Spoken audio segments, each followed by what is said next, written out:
Sabe que o nosso jovem, tem uma parte de jovem, não todos, que eles são chamados de neném, jovens neném. É mesmo? É.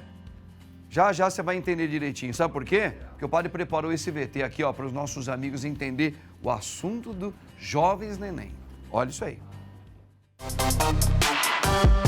Atualmente no Brasil, 3 em cada 10 jovens não estudam e também não trabalham. Essa é a chamada geração neném, pessoas que nem estudam e nem trabalham. Segundo a pesquisa mais recente da consultoria iDados, até o segundo trimestre de 2021, mais de 12 milhões de jovens de até 29 anos se enquadraram nessa situação, representando 30% dos jovens. Durante o início da pandemia, em 2020, esse número era ainda maior, representando 35% dos jovens. Apesar dos números reduzirem a partir de 2021, eles ainda continuam acima do nível pré-Covid-19 em 2019. As causas podem ser diversas: dificuldades para o acesso às universidades, desqualificação para um mercado de trabalho cada vez mais exigente, problemas com habilidades cognitivas e emocionais, falta de políticas públicas, além de obrigações com a família. Fique ligado no Bendita Hora de hoje, pois vamos discutir sobre a situação dos jovens neném do Brasil. Olha, gente, o tempo tá passando, eu tô percebendo que eu tô ficando velho. Porque no meu tempo, quando eu era jovenzinho de 14, 15 anos, não faz tanto tempo assim também, os jovens tinham emprego, era só você procurar, você encontrava, com carteira registrada. E tinha que estudar também. Então nós tinha que trabalhar durante o dia, porque os pais da gente, aqui ó, os pais, sabendo que tinha emprego naquela ocasião, eles falavam assim, diretamente: eu não vou ficar criando barbado, no caso homens, dentro da minha casa. Vai trabalhar, ok? E vai estudar também. Então a gente trabalhava de manhã, ia fazer ensino médio ou colegial à noite. E assim era a minha geração, ok? Hoje, estão dando até um apelido, jovens neném. Por isso, para trabalharmos um pouco sobre esse assunto, eu tenho a honra de trazê-la mais uma vez. Ela está muito bonita, hein? Ah, muito obrigada. Está muito bonita a nossa querida psicóloga Adriana Severini. Adrianinha, boa tarde, minha linda. Boa tarde, Padre Marcos. Muito obrigada de estar aqui mais uma vez. Seu cabelo está muito bonito. Obrigada. Você está Tô muito feliz. bonita. Nossa, vou ficar até com vergonha. Muito obrigada. Adrianinha, olha só, você viu que eu fiz uma introdução que realmente essa palavra, jovens neném, isso não é nada bonito, não é? Não. Principalmente nos tempos que a gente está vivendo, a gente fala de tanta tecnologia, tanta facilidade que o mundo hoje nos dá.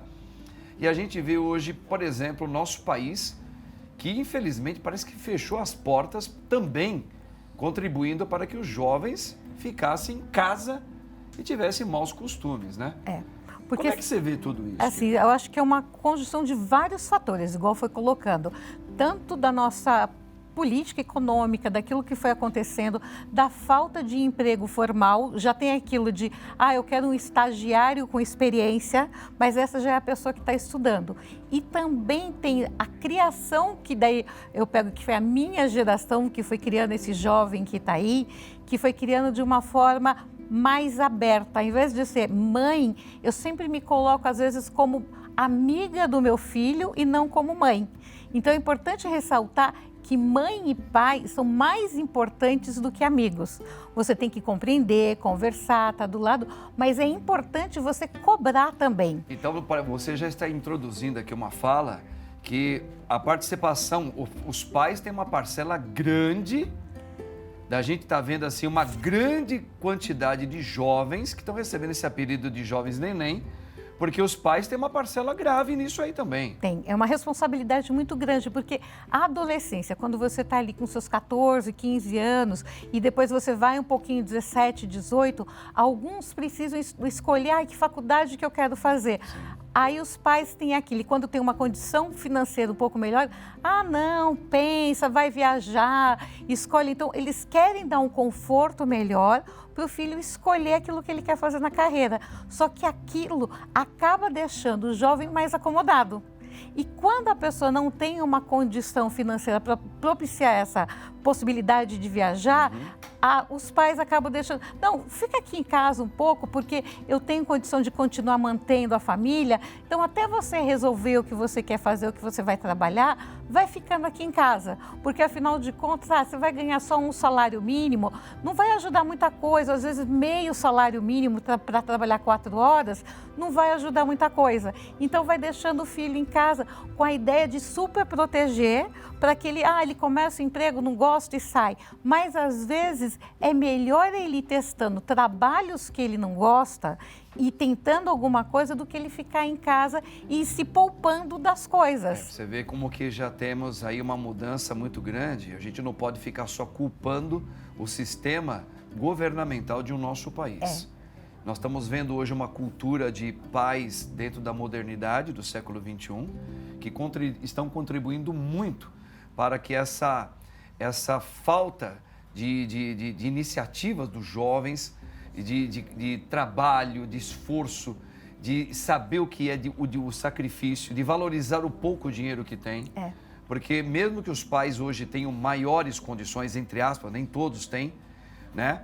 Esse exercício de fazer com que o filho enfrente os desafios aqui fora, aqui no externo, fora de casa, é demasiadamente importante para toda a psicologia da pessoa, né? Porque os próprios pais, eles ficam com medo. Então, foi o que o senhor falou, ele fica com medo, eu prefiro poupar que o meu filho vá lá em frente de toda essa dificuldade do mundo, no trabalho, às vezes tem um chefe que vai dar bronca e que brigue, tem um cliente, se ele vai trabalhar com atendimento ao cliente que vai tratar mal, não, mas você vai ganhar tão pouco, é melhor você ficar aqui em casa, porque ele tenta poupar. E isso o que está fazendo? Fazendo com que os seus filhos não amadureçam. Porque faz parte você ir lá trabalhar e receber uma bronca do seu chefe, ter seu colega que não gosta de você, que vai querer puxar seu tapete. Isso tudo faz parte do amadurecimento. Claro. E quando a gente está falando de uma geração neném, não são adolescentes. A gente está falando de pessoas com 30 anos de idade e que às vezes são casadas e continuam morando com os pais. Então, eles têm a maturidade, entre aspas, para se casarem, mas não tem a maturidade para assumir uma família de verdade, as responsabilidades de assumir, e continua sendo uma geração neném. Às vezes o casal é neném e os pais começam a se responsabilizar pelo casal e daqui a pouco pelo neto. Então, como que fica essa situação? Porque você precisa dar o pai e a mãe precisam dar esse apoio e às vezes deixar os filhos apanharem mesmo. Sim. Faz parte de ser pai, às vezes deixar o filho apanhar. Ir lá ouvir bronca mesmo, falar que você fez errado, porque só assim você cresce. Do trecho de uma entrevista que fala mais do neném. Vamos ouvir, mas nesses nenenzinhos, fosse um nenenzinho bonitinho, né? Mas é um nenenzão grande, a véia. Vamos ver aí o VTzinho, dá uma olhadinha, gente. Você falou rapidamente aí sobre esse momento que a gente tá vendo no Brasil, que é esses neném. E acho que é um conceito que ele é muito novo, é um conceito que a gente tem falado cada vez mais, que é essa geração que nem trabalha e nem estuda. Eu trouxe uns dados aqui, no ano passado, 36% dos jovens de 18 a 24 anos no Brasil não frequentavam escola ou faculdade e nem estavam empregados. Ou seja, nem trabalham nem estudam. Comparado com a CDE, que ela faz uma média aí do quanto que é o número, os países mais ricos, essa taxa está em 15%. Então, ou seja, a gente está mais que o dobro do que os países mais ricos do mundo nessa taxa de jovens que não trabalham e nem estudam. Da onde surge esse fenômeno do... Eu acho que isso está muito ligado, se você olhar, por exemplo, a economia no Brasil, né? Tipo, os últimos 15 anos, a gente teve anos que a gente cresceu, teve anos que a gente perdeu. A média dos últimos 15 anos é 0. Então, assim, a gente não avançou. E quando a gente não avança, é natural que pessoas percam o seu referencial. E quando elas perdem esse referencial, elas não entendem se elas deveriam estar indo para frente ou para trás. Elas deixam o flow segui-las, entendeu? Ao mesmo tempo, você tem, tipo... a gente vivendo um paradoxo da escolha considerável, onde você tem acesso e oportunidade basicamente qualquer lugar. E isso está tomando a atenção das pessoas para seguir caminhos que, quer que ou não são os tradicionais, né? Apesar de ter Porque quando você fala, tipo, a pessoa nem trabalha nem estuda, o trabalho não necessariamente está ligado, às vezes, um bico que ela faz, ou tipo, né? Esse cara, por exemplo... É muito difícil alguém que tá ligado a um trampo, tipo, levar um iFood e tal, tá nesse índice do trabalha, entendeu? Porque até é uma coisa meio difícil de ser contabilizada, tipo... mas esse cara tá fazendo alguma coisa, essa pessoa tá fazendo alguma coisa, mas tá fazendo conforme as limitações que ela tem, né? Olha, é uma situação complicada, né? Realmente, ele citou agora no final... Adrianinha, esse trabalho do iFood, muita moçada hoje com motos, mas isso não é uma profissão, né? Isso aí é uma oportunidade que a pessoa está tendo de fazer um pequeno caixa para ela, é algo a mais, é como se fosse a gente falar assim, olha, eu trabalho o dia inteiro, quando chegar à noite eu vou vender cocadinha, tá? Então um pouco essa coisa do youtuber também, do iFood, hoje a gente...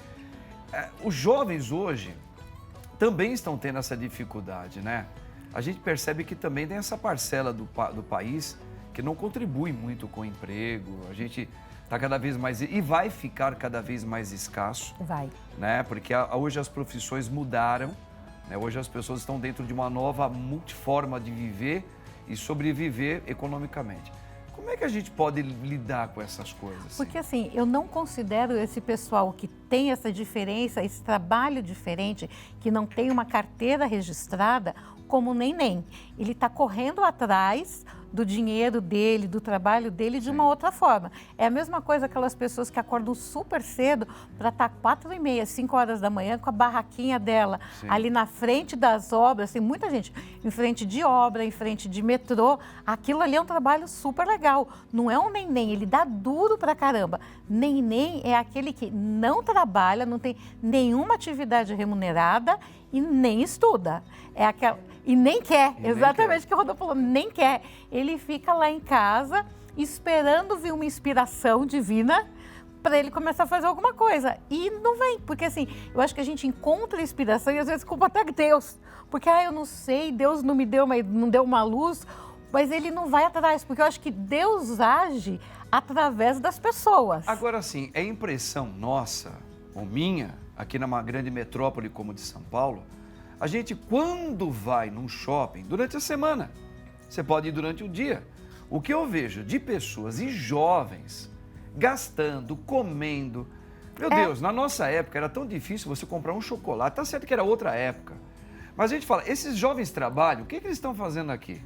Eles são jovens, já de barba, rapazes, moços, mocinhas, e andam e vão quase todos os dias no shopping. Não tem nenhum problema de ir no shopping. A questão é, como viver, como trabalhar? Eles trabalham, é aquilo que você falou. Será que os pais realmente estão bancando eles com 30 anos, com 25 anos, 24? Estão bancando esses filhos? Não, estão, infelizmente estão, porque é isso mesmo. Eles falam que eles estão esperando essa luz, eu quero ter um insight, ou eu quero ter uma luz, eu espero alguma, depende da forma, mas eles estão esperando que alguma coisa literalmente caia do céu sentado no colo dele, porque eles não procuram, eles não vão fazer nenhum curso para saber se eu gosto disso, se eu não gosto daquilo. Parece que eles estão esperando e essa vida de youtuber acabou enganando muitas pessoas. Então eu acho que qualquer vídeo que eu poste na internet, eu vou ganhar muito dinheiro, eu vou ficar milionário. Então engana. Então antigamente as pessoas tinham, as meninas queriam ser dançarina do El Chan, e os meninos jogadores de futebol. Mas mesmo para isso requer esforço. Você tem que treinar, você tem que acordar cedo, você tem que jogar, você tem treino. Então parece que os nenéns, eles ficam de verdade sentadinhos, esperando cair alguma coisa do céu para que, nossa, descobriu o que eu vou fazer. Então é uma geração que não quer esforço, ela só quer a recompensa sem o esforço. E quanto mais a gente olha no YouTube e vai vendo essas questões todas que estão acontecendo no mundo, eles vão vendo uma falsa realidade do país. Tá? Eles vão ver jovens muito bonitos, jovens viajando, jovens comprando, jovens com carrões, jovens... Mas não é a realidade. Não, é a grande minoria. É a minoria, é um número muito pequenininho. Então fica na vida parado, pensando, deixa eu ver o que eu vou ser, mas não é o que eu vou ser. Se você não correr atrás, você nunca vai ser. Não, e a vida E ainda vai ter passa. a frustração de não encontrar, e aí vem a parte dos suicídios de muitos casos de jovens. Exatamente. Tem um alto índice de suicídios de jovens, às vezes, com seus, que já não é tão jovens assim, que quando perdem os pais. Que eles, assim, às vezes perdem os pais muito cedo, com 30, eles estão com 30 anos de idade, os seus pais estão ali com 60, 50 e poucos anos, e de repente os pais falecem, eles ficam desesperados, porque assim, qual era a base de sustento deles? Não só emotiva, afetivamente quanto financeira, são os pais. Sim. Aí eles entram em desespero, entram numa depressão e acabam se suicidando porque eles não têm o que fazer, porque perdeu os pais sem ter base emocional nenhuma. E no desafio de hoje, Adrianinha, quais seriam hoje, assim, dentro da psicologia, que você vê, caminhos para que isso seja amenizado? Se é que dá para amenizar isso? Será que esses que já estão passando por isso têm como ser amenizado?